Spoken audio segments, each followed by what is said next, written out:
Maman died today, or yesterday maybe, I don't know. Those 12 words defined 20th century angst, marking a new kind of literary character. Albert Camus published The Stranger in 1942. It was a time of total global collapse, and Camus was interested in a collapse of a different kind, the failure of meaning. Camus called this the absurd. It's the unresolvable tension between our desperate need for order and a universe offering nothing but cold silence. Meursault, the novel's protagonist, accepts this. He refuses higher purpose, drifting through life guided only by his physical senses. Meursault is a difficult hero to love, but he's impossible to ignore. His total indifference makes him uncomfortably honest in a world demanding we pretend things have meaning. The book's central crime happens on an Algiers beach. Blinded by the heat and the sun's dazzle, Meursault kills a man. When he's put on trial, the facts of the homicide barely matter.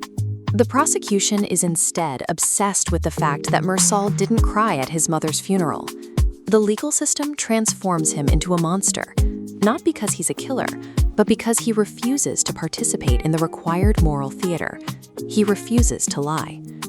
Camus used this story to expose the hypocrisy of social conventions, but in focusing so tightly on Meursault's internal void, the novel ignored a massive historical reality right in front of it. In a book famous for its obsessive sensory detail, the victim is an invisible man. He is never named. He is only ever the Arab. This wasn't an accident. It was the reality of 1930s Algeria.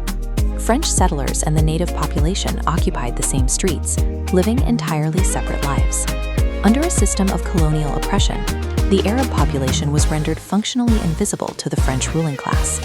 Their lives were the colony's background noise. In 2013, Kamel Daoud published the Meursault investigation. He retold the story from the perspective of the murdered man's brother, finally giving the victim a name, Moussa, and a history. This namelessness in Camus' original text mirrored a larger reality, the deep colonial indifference of the 1940s. When director François Ozon decided to adapt the novel in 2025, he knew he had to address this historical baggage for a modern audience.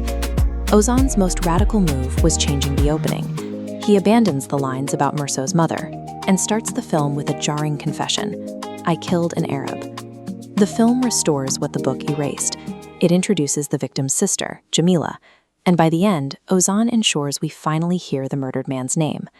By giving the victim a face and a grieving family, Ozon forces the audience to care about the life Meursault took. The story shifts from an internal philosophical puzzle to a sharp critique of historical erasure. How do you film a man who feels absolutely nothing? Cinema usually relies on emotion to drive the camera, but Meursault is an empty vessel. Ozon chose to shoot in a clinical, harsh black and white. It creates a cold distance, making the film feel like a piece of recovered colonial evidence from the 1930s.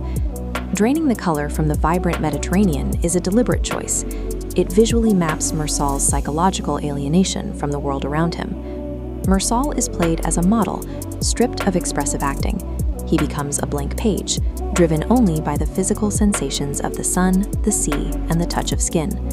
This aesthetic, the lack of color, the lack of empathy, turns the Algerian sun into a physical threat. It is the universe's hostility made visible. Ozon closes the film with a needle drop of The Cure's 1978 track, Killing an Arab. It's a song originally written as a poetic attempt to condense Camus' novel. Using this track connects the 1942 text to decades of modern culture. It acknowledges how the story evolved as we've learned to see the victims Camus left out. By forcing the audience to confront the collateral damage of human apathy, Ozon proves that the philosophy of the absurd is more dangerous and more necessary than ever. Positivity, global coaching, yeah. Positive coaching, we move.